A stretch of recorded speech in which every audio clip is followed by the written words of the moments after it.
Haiti earthquake victims struggle against tropical storm. Frustration and fear among US allies scrambling to leave Afghanistan.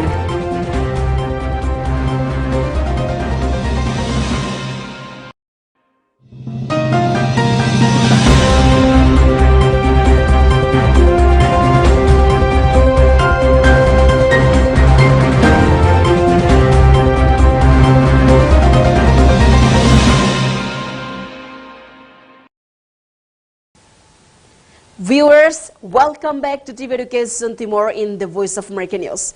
Thanks for joining us today. I'm Darcy Lilifania. I will bring you the latest news, sharp and reliable from all around the world. The VOA and TV Education Timor cooperate together to deliver Voice of America News through the TV Education Timor channel. Well, let's begin the first news. Volunteers in Kenya are working to counter misinformation on the coronavirus among people living with HIV, the virus that causes AIDS. The Kenya AIDS non-governmental organization consortium KANCO has been hosting regular forums to educate HIV patients on preventing coronavirus infections. The group says the need came because of false claims in social media that antiretroviral drugs used to treat HIV also prevent or even cure COVID-19. They are like COVID is a virus, and HIV on its own is a virus itself. So they are like, if these drugs are antiviral, why aren't they covering up for, why are they covering up for the HIV alone? So me, I tend to believe if I'm on ARV for HIV, the same drug can work on the COVID. And that's a very, very big misconception on the same.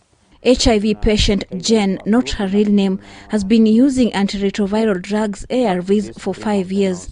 She fell for social media claims that ARVs will protect her from COVID, partly because she was afraid to take the vaccine. I am now ready to take the vaccine because we went in for training where we were educated that the moment you get vaccinated, your chances of getting COVID are lower than the one who isn't vaccinated.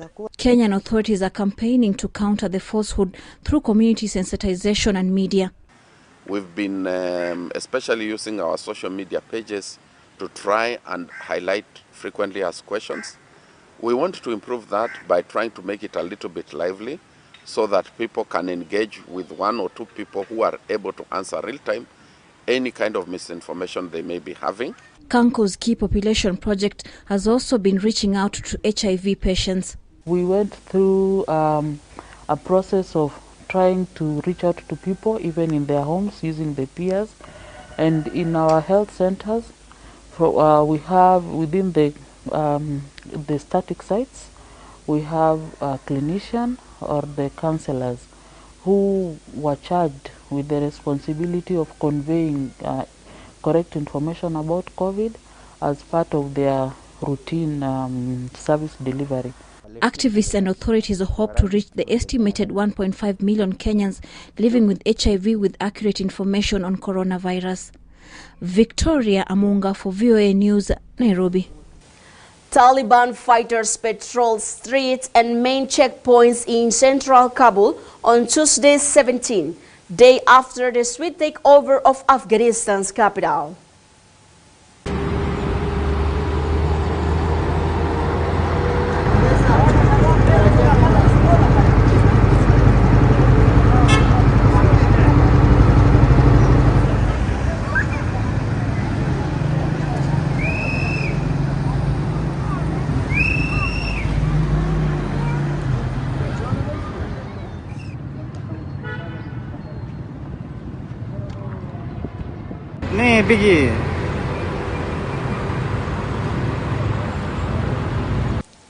Americans' NATO allies are scrambling to evacuate their citizens from Afghanistan following the U.S. military withdrawal from the country and the collapse of the Afghan government. Many European officials have voiced fears that the Taliban takeover will increase the risk of terrorism. Britain and other NATO allies began evacuating their citizens from Afghanistan Sunday, along with hundreds of Afghan citizens who worked alongside them. NATO allies joined the US-led invasion of Afghanistan in 2001. NATO took control of the International Security Assistance Force in Afghanistan 2 years later. In addition to American losses, hundreds of NATO troops have been killed in 2 decades of conflict. In a press conference Tuesday, NATO's Secretary-General blamed Afghanistan's political leadership for the capitulation to the Taliban.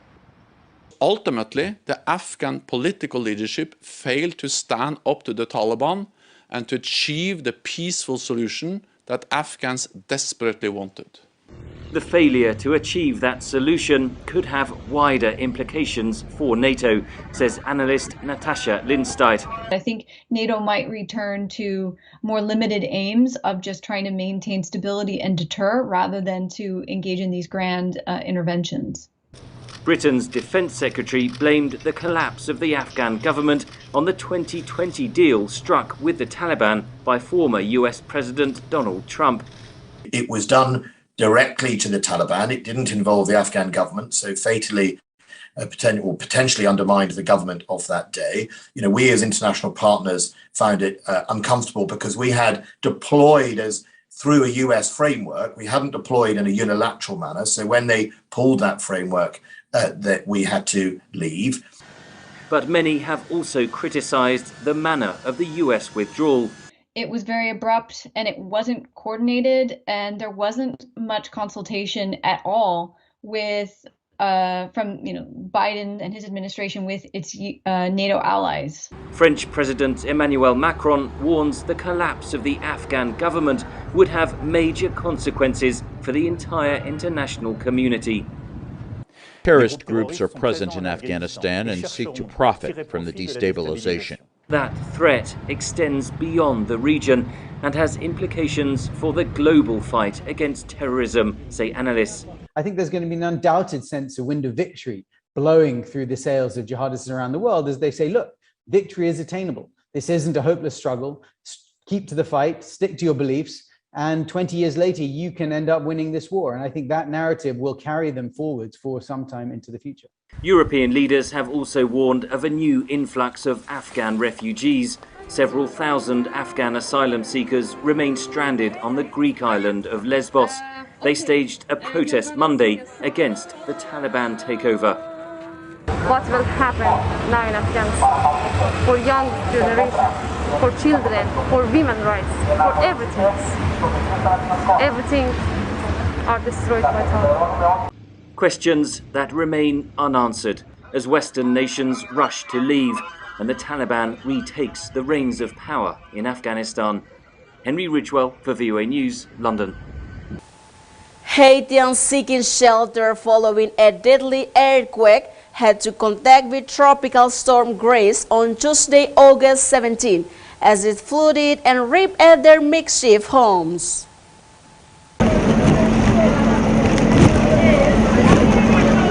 Oui.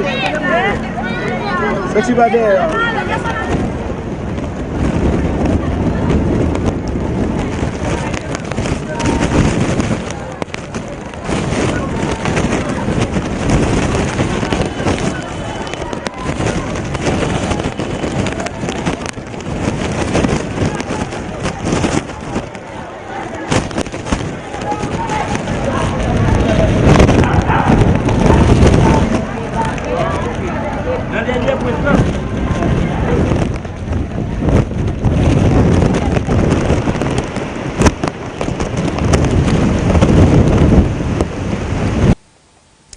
Kabul residents say the security situation in the city is getting better, but they are concerned about political uncertainty after the Afghan government collapsed and the Taliban entered Kabul.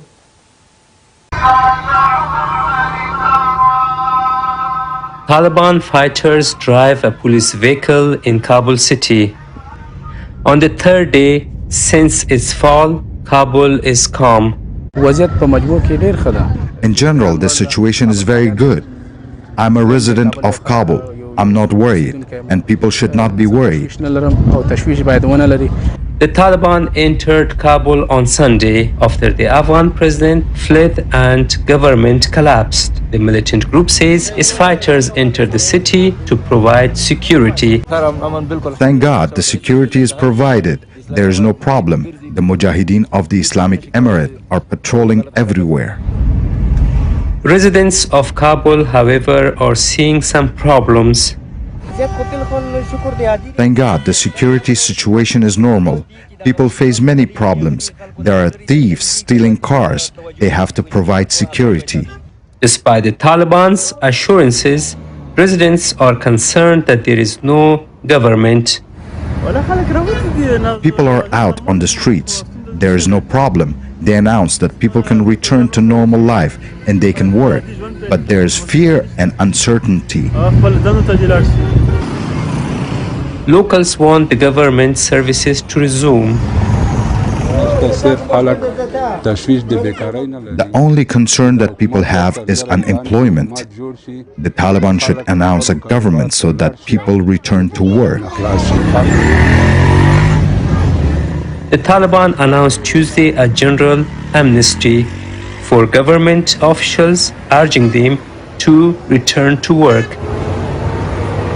For Imgul Sarwan and Ahmad Javed Arzumand in Kabul, this is Roshan Nurzai, VOA News, Washington.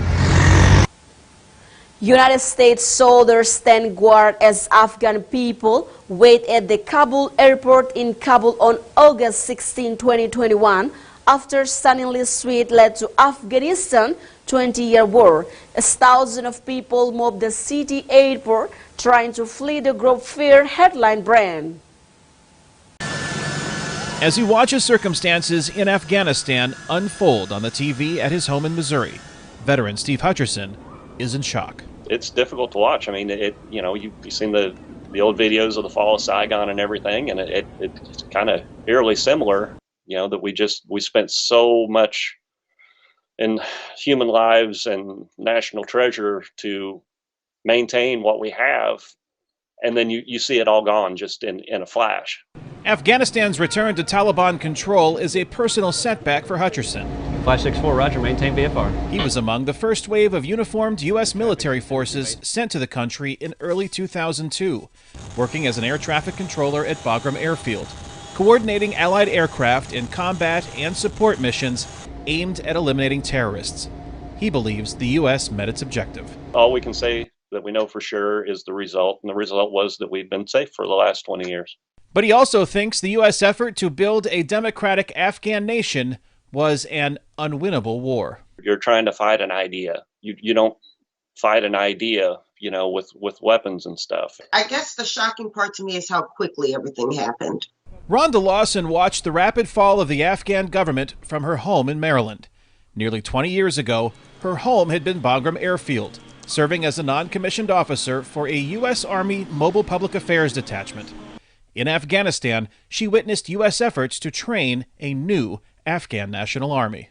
It does kind of change my view as to whether the Afghan National Army was prepared to defend their own country. I don't know if it was a case of them not fighting or them failing, but for the Taliban to have taken over as quickly as they did, like I said, it was quite shocking. If they don't want to fight for themselves, we can't stay there forever. After 20 years, I don't think we necessarily need to have U.S. military forces on the ground there. Fact-finding team of Dan Milbauer served in different U.S. Army units during 2 deployments to Afghanistan, which allowed him to travel extensively in the country while there. A place like Afghanistan has historically been problematic. The Soviets tried, we tried, we've tried for 20 years now. If the Taliban rises to power again, I guess there's a reason for that, and we'll respond as we feel appropriate in the future. With the Taliban now seemingly in control of Afghanistan's uncertain future, the exodus of those seeking safety elsewhere and still have the means to flee continues. Kane Fairbaugh. Istanbul is the base for Egyptian opposition television, but with Ankara and Cairo seeking to mend ties, its future seems uncertain.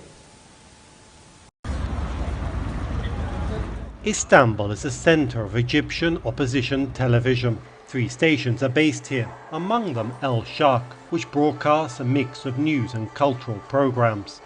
Its programming includes images of executed government opponents to show what the channel says are human rights abuses committed by Cairo. El Sharq says its aim is to challenge the Egyptian government's stranglehold over its domestic media. قناة الشرق هي قناة لكل المصريين.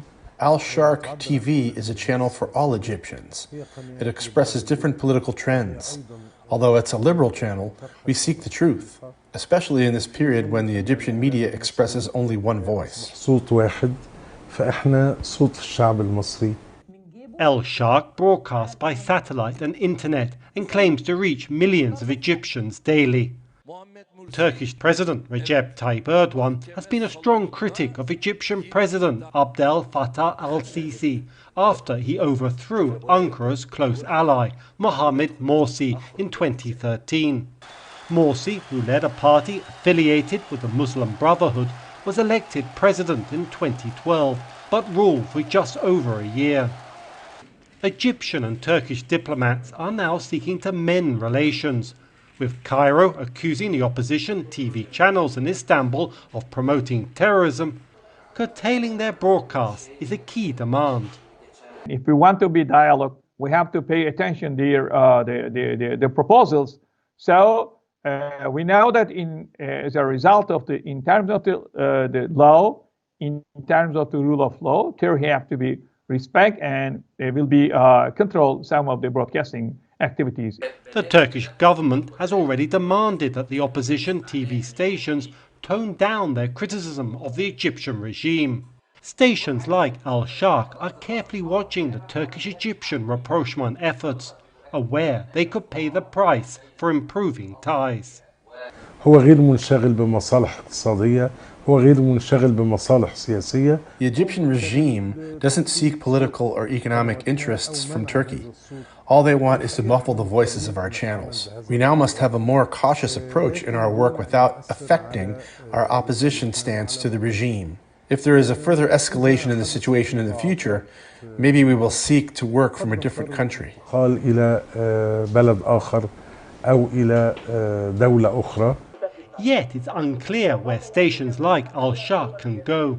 It may be that the days of Istanbul being the center of Egyptian opposition television channels could be drawing to a close. Dorian Jones, VOA News, Istanbul. Well, viewers, this is all the news for today. For more information or any suggestion, please contact us on number 77452794. I'm Derselili Fania with all crew of TV Education Timor and VOA. We would like to say thank you so much for watching. Have a great day, and I'll see you all again next time. TV Education Timor is the future inspiration.